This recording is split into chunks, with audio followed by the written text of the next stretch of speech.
In today's big money gaming space, it can sometimes seem like there are enough companions looming on the hilltops to fill a whole army of second bananas.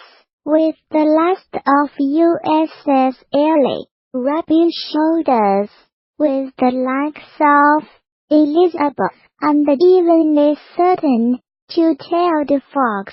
But while a robust companion like God of War's bow, a teen boy wonder, Atreus can fill out a play space and engage even the most laconic of players during dips in the action. Building out such a scintillating sidekick can take an almighty amount of time, money, and patience.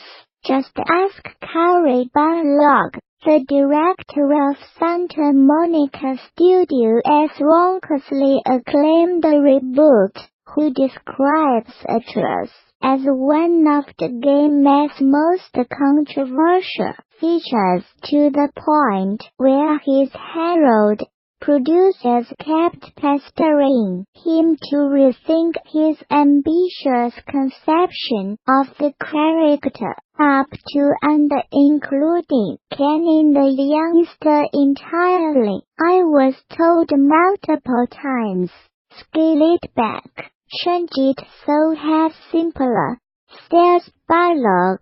They wanted him to hit marks in the word and just talk to get it done quicker, so we could ship this thing. At one point, I was even told to consider cutting him out of the game, and I laughed and said, okay, but they replied, no, very seriously consider this.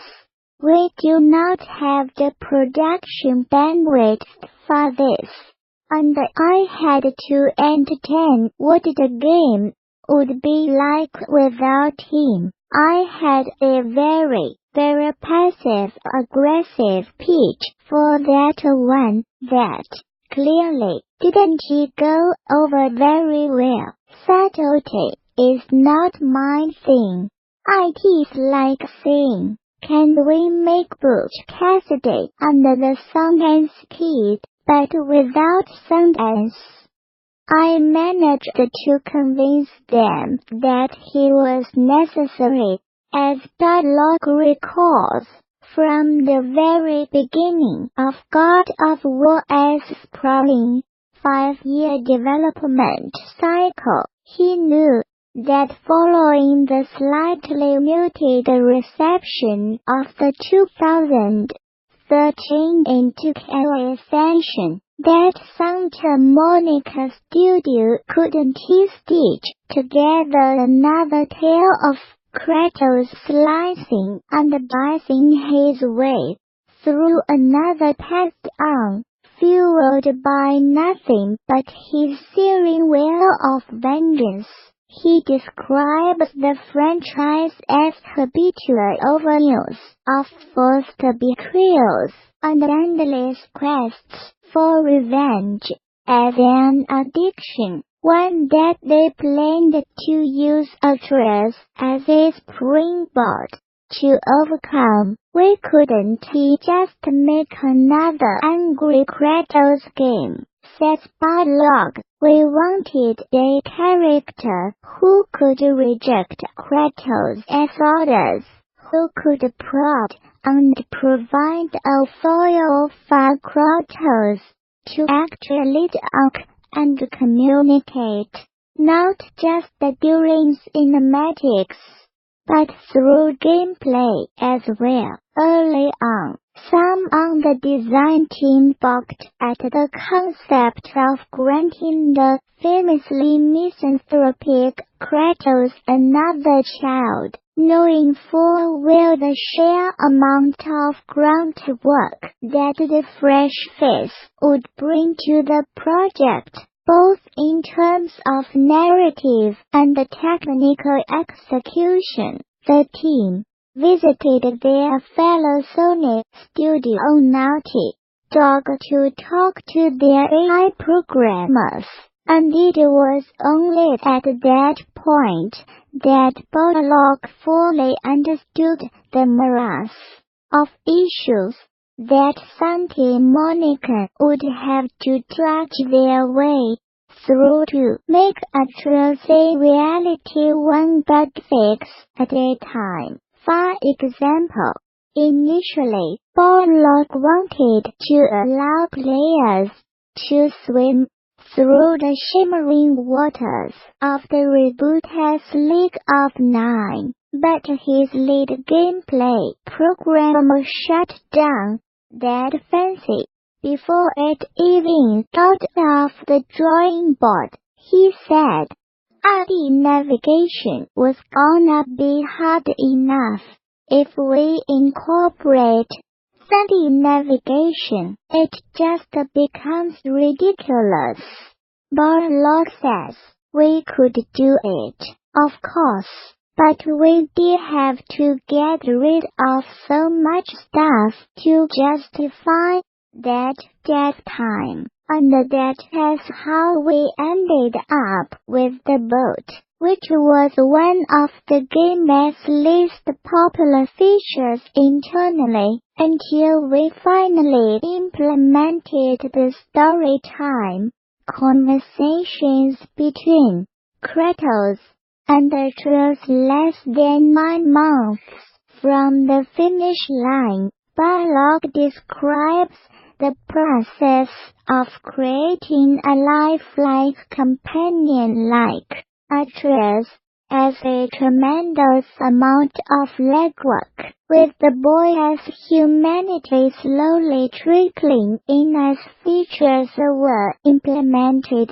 He went from not speaking at all to only speaking in combat bugs. For example, in Barlog's words, the process is essentially just endless layering, almost like an ostentatious birthday cake that you have to wait 5 years to finally wolf down. IT's coming up with systems under their conditions. He says, if an enemy is coming to the right, he says this. If the enemy is the last in the grouping of enemies, he says that. If the enemy is approaching from behind, it just becomes massive and exhaustive, and that has just the combat. Never mind the climbing or exploration. IT is never going to be limited by the space on the disk or anything like that. IT's all about the time you invest, how many different behaviors and reactions you can put in for him. That was a big part of the boy button, which was first suggested by designer Eric Williams. When you have a context-specific button like that, it has to do a lot of work, since you don't have one commands. Instead, you press the kid button, and the kid does something. Well, obviously, we have to allow for all that, just more layering throughout all this. However, Barlog points to one thing as the linchpin keeping the wheels on the cart. What he refers to as the project as secret source, the simple fact of God of War as 5-year dev cycle, which he says allowed for a level of handcrafted charm that truly allowed Atreus to shine. I think several developers who look at what we're doing think we're a little crazy, says Barlog. that we could do things an easier way or just automate. But because we have the incredible amount of support from Sony, we can afford to do something that takes 5 years to do like this. He describes the development process as an ever-shrinking box that producers and creatives alike have to maneuver in. Even as the calendar on the wall flips away and the walls close in around you, it as the sweat equity of having one person focus on one problem for years. He says, for most people, that is the luxury you don't have. Still, for those who don't have a deep-pocketed platform holder to fund their impossibly ambitious mass-market dreams, Barlog has some familiar advice. Keep it simple. He points to in the Darling Brothers, A Tale of Two Sons, as an example of a smaller studio offering a novel solution to a long-held problem and soaking up a deluge of revenue in the process.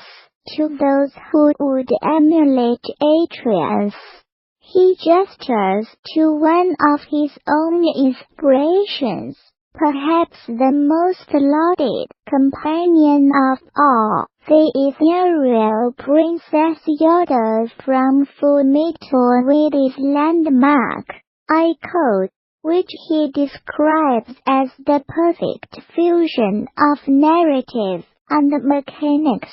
If it has not an infinite time, infinite money situation if you ran out Gabenur, he jokes.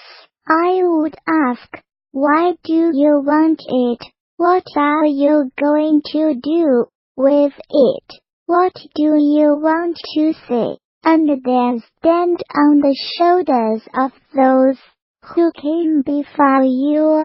More than anything, Barlog says that creating Atreus was a labor of love made possible by raw technological prowess and massive amounts of work, and, as he recalls, some had interesting ways of showing their dedication. Hanado Yoshidome, the technical designer, who basically handled the sun from the beginning, has a tiny little portrait of Atreus at his desk.